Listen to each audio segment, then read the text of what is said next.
হ্যাঁ, কে বলছেন? হ্যাঁ, আমি টা নিউজ থেকে বলছি। জি জি, বলুন বলুন। হ্যাঁ, কালকে গতকাল 9 তারিখ মঙ্গলবার, তো একটা ভিডিওতে জি দেখলাম যে আপনার সঙ্গে যেটা হয়েছে গৌরহাটিতে। তো জি ওটা জি। অ্যাকচুয়ালি কি হয়েছে ওটা আপনার কাছ থেকে আর কি জানতে চাইছি সরাসরি। ওটা আমি এদিক থেকে ঘোষপুরের দিক থেকে যাচ্ছিলাম আরামবাগ। হুম তো আমাকে গৌরহাটি বাজারের কাছে ঘেরা হয় গাড়ি সমেত, হুম যে পুজোর চাঁদা দিতে হবে। তো আমি বললাম কত টাকা? বললো 100 টাকা দিতে হবে। আমি বললাম, না 100 টাকা তো নেই আমার কাছে, অত তো দেওয়া যাবে না, যেহেতু গাড়িতে কেউ নেই, আমি একাই ছিলাম। আচ্ছা। আমি বললাম অত টাকা তো দিতে পারবো না। তো বলে 50 টাকা দিতে হবে। আমি বললাম, না তাও দিতে পারবো না। হুম তো বলে এত বড় গাড়ি নিয়ে ঘুরছেন, চাঁদা দিতে হবে না পুজোর? আমি বললাম যে পুজোর চাঁদার জন্য তো রাজ্য সরকার দিচ্ছে হুম হুম 1 লাখ 1,10,000 করে, তো প্রত্যেকটা পুজো কমিটিকে দিচ্ছে। হুম তো বলে যে 1,10,000 টাকা কি পুজো হয়? আপনারা পুজো করবেন তাহলে আপনাদের কাছ থেকে দিয়ে করেন। হুম এরকম করে মানুষকে জোর জুলুম করে টাকা নেওয়া তো ঠিক নয়।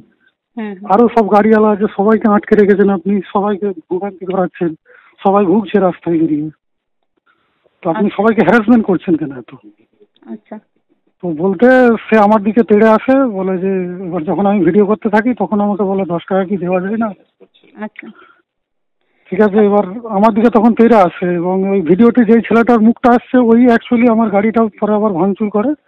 মানে সেই মুহূর্তে আচ্ছা আমার গাড়ি থেকে নামাতে চাই, আমি নামতে না চাইলে ও আমার লকটাকে পুরো ভেঙে ফেলে গাড়ি। আচ্ছা, গাড়িটা আর তো গাড়ির, ভেঙেছে শুনলাম, তো গালিগালাজও হ্যাঁ করেছে গাড়ির, এর সঙ্গে হ্যাঁ গালিগালাজ তো করেইছে, মানে অকাট্য মশাই গালিগালাজ। আর ওই যে ছেলেটি। গালিগালাজ করেছে ওই গাড়িটা ভেঙেছে। হ্যাঁ। আচ্ছা আচ্ছা আচ্ছা, সবই শুনলাম। এর পরিপ্রেক্ষিতে আপনি কি চাইছেন এখন? না আমরা তো দেখুন নিরাপত্তার অভাবে ভুগছি, আমরা যে রাস্তাঘাটে যাচ্ছি।